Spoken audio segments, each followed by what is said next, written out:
Olá pessoal, meu nome é Elcio, estamos aqui de volta. Eu sou professor de Direito Civil e hoje a gente vai estudar um assunto extremamente interessante, extremamente prático, que são os direitos de vizinhança. Todos nós sabemos que vizinho briga muito, né? E briga por uma razão muito simples. A proximidade física dos corpos gera atrito. Isso a gente aprendeu na física. E atrito significa briga. Por isso que os cônjuges brigam tanto, por isso que vizinho briga tanto, por causa da proximidade física, né? E essas lides envolvendo o direito de vizinhança, volta e meia vão parar perante o Poder Judiciário, para que ali seja de alguma forma resolvida. Não é uma solução fácil, né? O juiz não pode simplesmente determinar que o vizinho mude de sua residência, seu lar, porque o outro vizinho quer. São questões muito interessantes de serem estudadas, tanto no aspecto jurídico, quanto no aspecto sociológico, antropológico, filosófico, psiquiátrico, enfim, várias ciências aí dá para estudar o direito de vizinhança. Nesse vídeo de hoje, a gente vai tratar de algumas nuances que eu acho interessantes do direito de vizinhança, que nessa minha vida profissional aí do direito já há quase 30 anos, eu posso trazer para vocês. Muito bem, lá no artigo 1277, existe uma expressão que fala do uso anormal da propriedade. O que é normal, o que é anormal? Há 40 anos era anormal o casamento entre pessoas do mesmo sexo. Hoje é absolutamente normal, todo mundo aceita. Enfim, o que é normal, o que é anormal, depende da sociedade, depende da época, depende de onde você está inserido, nas relações sociais que você está inserido. Né? Por exemplo, para o meu pai, né, ele ouve pouco. Então, para ele ouvir música alta, ouvir música baixa, televisão alta, televisão baixa, é muito diferente para eu que ouço um pouco melhor, né, para mim que ouve melhor. Então, esse conceito que o Código Civil trouxe de uso anormal é um conceito muito fluido, que é necessário uma intervenção judicial, em homenagem até ao princípio da concretitude de Miguel Reale, que permite ao juiz analisar segundo as características do caso concreto. Ok? Então, o que é fundamental você entender? 3 S's. Eu gosto muito desses 3 S's. Sossego, segurança e saúde. Sossego, segurança e saúde. Qualquer comportamento de um vizinho prejudicial ao sossego, segurança e saúde é um comportamento que deve ser repelido. Lembrando sempre que o conceito jurídico de vizinho é muito diferente do conceito jurídico popular, né? Do conceito popular de vizinho. Muitas vezes as pessoas pensam que vizinho é quem mora ao lado. Não, né? Quem mora ao lado é lindeiro, é confinante ou confrontante. Vizinho deve ser entendido de uma forma muito mais ampla. Vizinho é qualquer possuidor ou proprietário que sofre influência do comportamento de outro possuidor ou proprietário de imóvel no que tange a sossego, segurança e saúde. Então, às vezes, quem está a 2 quilômetros de você pode ser considerado seu vizinho, se você, por exemplo, tem uma chaminé onde você polui o ar atmosférico. Às vezes, quem está a 500 metros de distância de você pode ser considerado seu vizinho, se você ouve funk a 1000 decibéis. Enfim, vizinho, você, enquanto estudante de direito, deve interpretar uma pessoa que é possuidor ou proprietário de um bem imóvel que sofre influência do comportamento de outrem, de outro possuidor ou outro proprietário de bem imóvel.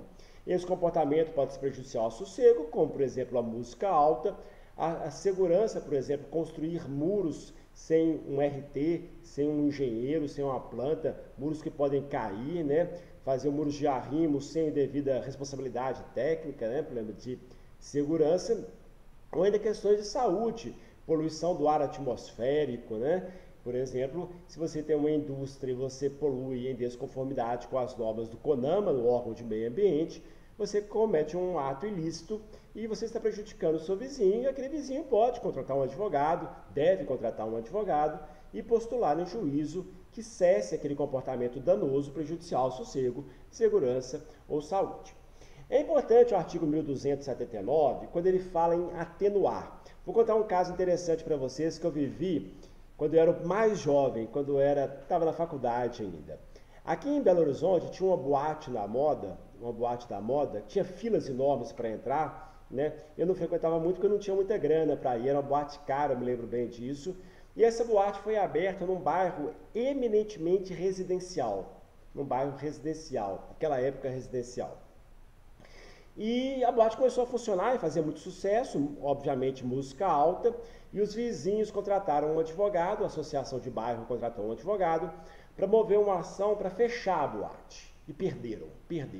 Porque a boate provou em juízo que ela tinha um alvará de funcionamento e que aquela região tinha sido meses antes transformada de zona residencial para zona mista. Ou seja, ela tinha um alvará de funcionamento de uma casa noturna, e casa noturna presume-se barulho, né? E então o juiz, com base na lei municipal, permitiu o funcionamento. A associação de bairro contratou um advogado melhor, provavelmente melhor, que pediu ao juiz não que se cesse o comportamento danoso, não que a boate fosse fechada, e sim que o comportamento danoso fosse atenuado. O juiz deu uma liminar na época, determinando que a boate fechasse enquanto não colocasse vidro à prova de som naquela boate, né? E assim foi feito, foi colocado vidro à prova de som, atenuou o comportamento danoso ao sossego, até a saúde, né? A saúde auditiva dos vizinhos, para que ali se pudesse continuar o funcionamento da boate. Afinal de contas, todo mundo precisa de uma casa noturna para viver, né? Então, é possível que o direito de vizinhança ele não seja tutelado simplesmente pela cessação do comportamento danoso. Às vezes, a redução, a atenuação do comportamento danoso é o melhor caminho. E o que regula isso? Muito mais importante que o Código Civil são as leis municipais. As famosas leis de zoneamento urbano, lei de uso e ocupação do solo, plano diretor do município, enfim, são leis municipais que regulam a ocupação urbana de um determinado município. Grosso modo, em ZR, Z6, ZI, ZM, zona comercial, zona residencial, zona mista, zona industrial, e dentro desse zoneamento se regula o limite de decibéis, a quantidade de barulho que pode ter, qual atividade que pode ser ali exercida, se é exclusivamente uma zona residencial e, portanto, o limite de decibéis deve ser reduzido, cotejando com a zona industrial, onde o limite de decibéis deve ser mais alargado, né? Isso tudo é regulado pela lei urbana, pela lei de direito urbanístico, que deve ser uma lei, eu não tenho dúvida nenhuma disso, muito bem feita por um jurista que entende do assunto, né? As câmaras de vereadores de todo o Brasil devem contratar juristas que entendam de direito urbanístico, direito ambiental, para que consigam redigir essa lei de uma maneira que atenda aos interesses da sociedade, interesse dos cidadinos, das pessoas que ali moram naquela cidade. Outra coisa importante que eu tenho que falar para vocês é que a supremacia do interesse público prevalece. Então, o professor de direito administrativo gosta muito da expressão, né? Supremacia do interesse público, supremacia do interesse público. É quase um mantra de direito administrativo. E isso vale aqui para o direito de vizinhança. Então, se o município resolveu abrir um cemitério do lado da sua casa, eu lamento muito, né? Ninguém quer ter um confinante, um confrontante, ou um vizinho mesmo, um cemitério. Problema de sossego não vai ter, né? É bem silencioso o cemitério, pelo menos assim deveria ser. Mas é uma vizinhança, no mínimo, incômoda, né? Tem questões de salubridade envolvida, questões de saúde, tanto física quanto psicológica. Ninguém quer ter um caixão na frente de casa todo dia, um carro conduzindo um caixão todo dia na frente de casa. Agora, adianta ajuizar uma ação contra o município para que ali se retire o cemitério? É claro que não, né?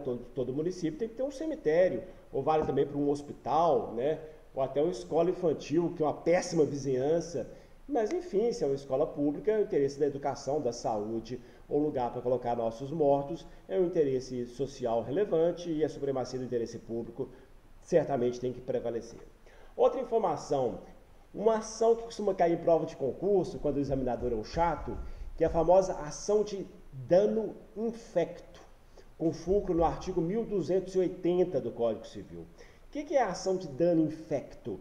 A palavra dano infecto, a expressão dano infecto, vem de infecção. Infecção nós sabemos que é quando um agente externo ao nosso organismo penetra no nosso organismo e prejudica o nosso organismo. A ação de dano infecto ela é utilizada para fazer cessar a infecção de um prédio em relação ao outro. Imagine você que um confinante seu é um edifício alto, lá, 20 andares de altura, e você mora numa casa. E esse edifício alto, de 20 andares de altura, está caindo as pastilhas em cima do teto da sua casa. O que você deve ajuizar? Uma ação de dano infecto.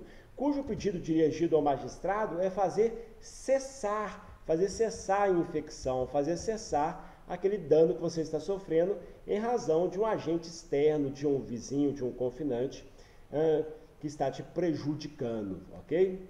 Essas são as primeiras introduções ao direito de vizinhança. Vamos para outro ponto, falar de árvores limítrofes. É um assunto sem nenhuma importância prática, está no Código Civil, no artigo 1282, e é um assunto que também não tem muita utilidade prática, mas deve ser falado. As árvores limítrofes são as áreas cujo tronco divisório estão na linha divisória entre dois prédios. Lembrando que prédio é sinônimo de imóvel. Para nós que estudamos direito civil, a palavra prédio é sinônimo de imóvel. Apartamento é prédio, fazenda é prédio, lote é prédio e edifício é prédio. Quando um tronco de uma árvore está na linha divisória entre dois lotes, dois terrenos, duas fazendas, aquela árvore é um condomínio, pertence aos proprietários de ambos os lados, né? O que se costuma perguntar em prova boba sobre isso? A quem pertencem os frutos? Bom, se o fruto está pendurado na árvore, o fruto é acessório em relação à árvore. Se a árvore pertence aos dois, o fruto pendurado na árvore pertence aos dois. Quando o fruto cai no solo, pertence ao proprietário do solo, o princípio da gravitação jurídica, né? O acessório segue o principal. Se o fruto cair na rua, de quem passar primeiro e pegar aquela laranja, aquela manga lá, e um abraço para você. Assunto importante, passagem forçada. Isso já caiu na prova do OAB, segunda etapa, e realmente é importante.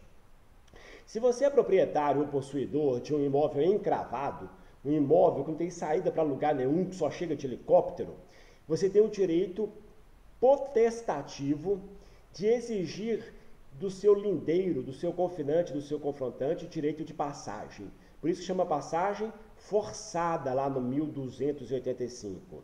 Repito, o proprietário ou possuidor de um imóvel encravado, aquele que não tem saída para um porto, para uma rodovia, para uma rua, só chega de helicóptero, sei lá, só chega voando, tem o direito de exigir do seu circunvizinho, do seu lindeiro, do seu confinante, que passe por ali, para chegar no porto, chegar na rua, chegar na rodovia. Em princípio, sequer tem que indenizar, só vai se indenizar se provocar dano. Então, o direito de passagem ali é um direito que decorre da lei. O que perguntaram na prova da OAB? Para você distinguir passagem forçada, já caiu concurso público também, concurso de cartório, salvo engano. Para você distinguir passagem forçada de servidão de passagem. Servidão de passagem, a gente vai estudar ainda. Servidão de passagem é um direito real sobre coisa alheia de gozo, onde nós temos dois proprietários de prédios. O proprietário do prédio, quem lembra? O proprietário do prédio serviente e o proprietário do prédio dominante. O proprietário do prédio dominante em superioridade em relação ao proprietário do prédio serviente, onde o proprietário do prédio serviente tem a obrigação de dar, fazer ou não fazer em prol do proprietário do prédio dominante. Na prova do concurso, pediu para você distinguir passagem forçada, 1285, da servidão de passagem. A primeira distinção tinha que começar, foi em prova aberta de concurso. O primeiro parágrafo da resposta da prova aberta tinha que falar assim: a passagem forçada decorre da lei, uma vez que é previsto no Código Civil como uma modalidade de direito de vizinhança.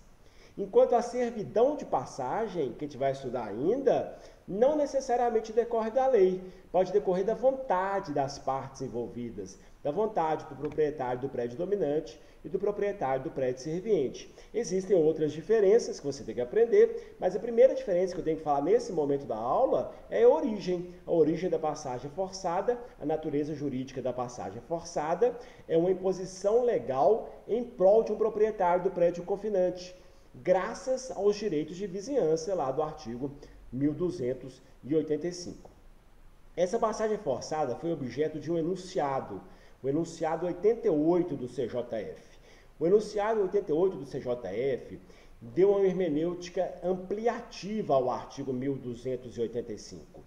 Falou que essa passagem forçada ela deve ser interpretada também como uma forma de favorecer, de possibilitar com maior facilidade o tráfego de pessoas, o escoamento da produção econômica.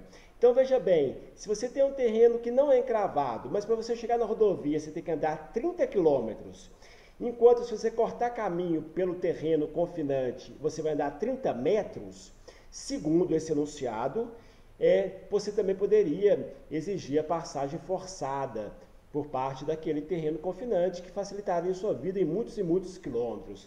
Enunciado 88 do CJF.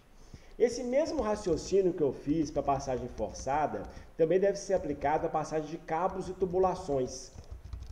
Ou seja, se você precisa de levar água, energia elétrica para o seu prédio é encravado, você tem o direito de exigir do seu circunvizinho, do seu confinante, a passagem de cabos e tubulações, que deve ser feita de forma subterrânea. Por quê? Porque da maneira que menos vai prejudicar aquele confinante seu. Se você fizer da forma aérea ou na superfície, certamente o seu lindeiro, o seu confrontante vai ser prejudicado. Você vai causar um dano e causando dano você vai ter que indenizar. Se a passagem de cabos e tubulações for subterrânea, praticamente não tem dano nenhum, não há que se falar em indenização. E aonde que vai passar tanto a passagem forçada quanto cabos e tubulações? Por aquele confinante que menos sofrer o ônus, onde for mais fácil. Mais um corolário do direito de vizinhança, o direito de águas. O direito de águas ele não é tão importante no Código Civil, porque existe um código muito antigo, 1934, chamado Código de Águas, que regula como deve ser tratada a questão de escoamento de águas por prédios vizinhos, né? Alguns detalhes. O prédio vizinho, chamado prédio superior, e outro prédio inferior, o prédio superior pode usar as águas? Claro que pode, não pode poluir, não pode transformar o prédio inferior em um prédio árido, onde o proprietário, o possuidor do prédio inferior, começa a passar sede. Então o prédio superior pode fazer, por exemplo, caso seja uma fazenda, irrigação? Claro que pode, mas tem que deixar um pouco de água para o prédio inferior. O prédio superior não pode fazer fossa ali, né, e poluir o lençol freático, não pode poluir as águas pluviais que ali correm, porque senão o proprietário do prédio inferior vai ser prejudicado. Esse Código de Águas vale uma leitura, é muito antigo, né, 1934, mas tem alguma importância, porque volta e meia vizinhos brigam por questões de água. Outro corolário, outra coisa importante sobre o direito de vizinhança é o direito de o direito de tapagem do artigo 1297. Além do artigo 1297, o Código de Processo Civil, lá no artigo 569, trata do direito de tapagem. Por quê? Imagina vocês uma região em meio rural, onde não se sabe exatamente onde que são as divisas. Isso ocorreu durante décadas e décadas no Brasil. Depois que inventaram o GPS, foi promulgada uma lei que chama Lei de Georreferenciamento. E com o GPS, ficou relativamente fácil saber os marcos divisórios do meio rural, né? No meio urbano isso não é tão problemático porque tem muro, né?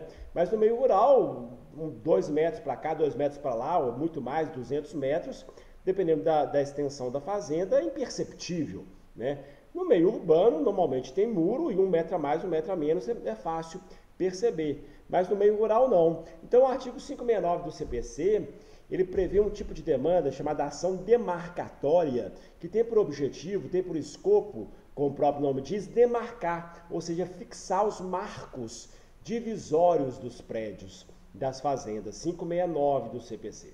A pergunta que cai em prova, a pergunta que é rotina na vida do advogado, do consultor jurídico, é a seguinte: o Elcio é proprietário de um lote e a Juliana é proprietária do lote confinante. O Elcio é pão duro e quer construir apenas uma cerca divisória. Por que eu quero construir uma cerca divisória? Eu sei que eu sou obrigado a fazer os marcos divisórios. Se você é proprietário de um imóvel, fazer marco divisório, fazer uma construção onde são os limites do seu imóvel, é obrigação sua, 1297, é obrigação sua. A briga surge porque a Juliana quer fazer um muro de mármore Carrara de 3 metros de altura banhado em ouro. E o Elcio quer fazer uma cerca de arame. que vai ser a solução jurídica para esse caso? Vai fazer um muro de mármore Carrara ou vai fazer uma cerca bem fuleira, bem feia? E o gabarito da prova é de acordo com os costumes da localidade. Então, no meio urbano, normalmente os marcos divisórios são muros de alvenaria de 3 metros de altura. Se naquela região, naquele bairro, todo mundo tiver muro de alvenaria, vai ser muro de alvenaria de 3 metros de altura. Se a Juliana é vaidosa, que é algo mais requintado, ela que arque com o ônus. Sozinha, o ônus que eu sou obrigado a arcar são os marcos divisórios ordinários, de acordo com o costume da localidade. Se for em zona rural, eu acho que na zona rural de quase o Brasil inteiro, como é que são os marcos divisórios? Cerca de arame farpado, normalmente, né? Então, se algum fazendeiro quer fazer os marcos divisórios da fazenda dele em muro, o confinante não é obrigado a pagar o muro, é obrigado a pagar metade das despesas decorrentes do marco divisório ordinário. A última observação sobre direito de vizinhança são os famosos direitos de construir. Eu não estou aqui disposto, não é matéria de direito civil, regular tudo sobre o direito de construir. As leis municipais, a lei de uso e ocupação do solo, o plano diretor do município, o código de posturas, tem vários nomes que regulam o que pode ser construído, aonde que pode ser construído, se é residencial, se é misto, altura, coeficiente de utilização. O Código Civil ele faz um sobrevoo muito en passant, muito superficial das questões ligadas ao direito de construir. E eu escolhi aqui para vocês alguns pontos que vocês têm que lembrar. Primeiro, não pode despejar água no confinante. Então, se você está construindo um chalé suíço, uma casa com aquele telhado mais íngreme, cuidado, você não pode fazer com que a cachoeira que vem do seu telhado caia no terreno do vizinho. É proibido despejar águas no terreno do vizinho, artigo 1300 do Código Civil. Você não pode abrir uma janela em região urbana a menos de 1,5 metros do terreno do vizinho para preservar a intimidade da vizinha bonita ou do vizinho bonito, Então, a intimidade tem que ser preservada, é direito constitucional, inclusive. Então, não pode fazer uma janela, uma varanda, um beirado a menos de 1,5 metros de distância do terreno do vizinho. Se a janela for oblíqua, não for tão de frente assim, a metade, a 75 centímetros. Se a janela for a mais de 2 metros de altura, não for uma janela para ver a vista, for uma janela só de ventilação, não precisa de respeitar esse limite, não. Está lá no 1301 do Código Civil, tá ok? Outra coisa importante, se for na zona rural, a distância não é 1,5 metros do terreno do vizinho, não. A distância são 3 metros, é o dobro. E aqui é construção, não é janela só não. Na zona rural não pode ser construído nada a menos de 3 metros da linha divisória com o confinante, ok? Você também não pode construir um muro muito alto de forma que você impeça a utilização do imóvel do vizinho. Imagine vocês que meu vizinho aqui em Belo Horizonte tem uma piscina do lado da minha casa e eu construo um muro de 10 metros de altura que faz uma sombra na piscina. Vou estar prejudicando meu vizinho, Se você quiser fazer a parede divisória ordinária, faz. Se quiser altear, o que é altear uma parede divisória? Ou altear um muro divisório? É subir. Altear é subir. O que o vizinho tem que arcar? Só com altura ordinária. Se você quer fazer um muro de 10 metros de altura e a altura ordinária são 3 metros, os 7 metros para cima você vai arcar sozinho, Então o alteamento, ele é ônus apenas da parte que interessa, É proibido, professor, casa germinada no Brasil é proibido. Casa germinada nós temos que ter higiene, mas não é proibido casa geminada. O que é casa geminada? É a famosa casa de parede meia, onde uma mesma parede serve para as duas salas. Isso não é proibido, obviamente, desde que a lei de uso e ocupação do solo permita. O que não pode é prejudicar o confinante, Se colocar um forno lá, um fogão a gás, Coisa que existe muito pouco atualmente, e trincar a parede meia, obviamente é um comportamento ilícito. Você não pode fazer com que polua as águas do seu vizinho. Enfim, existe uma série de regrinhas, até o artigo 1313 do Código Civil, que trata de algumas normas de direito de construir. E como eu disse e repito agora, muito mais importante que essas normas de direito de construir, são importantes as normas do direito de construir da legislação municipal. Lá sim tem muita regra de direito de construir. Valeu, um grande abraço, estudem direito de vizinhança. Bons estudos.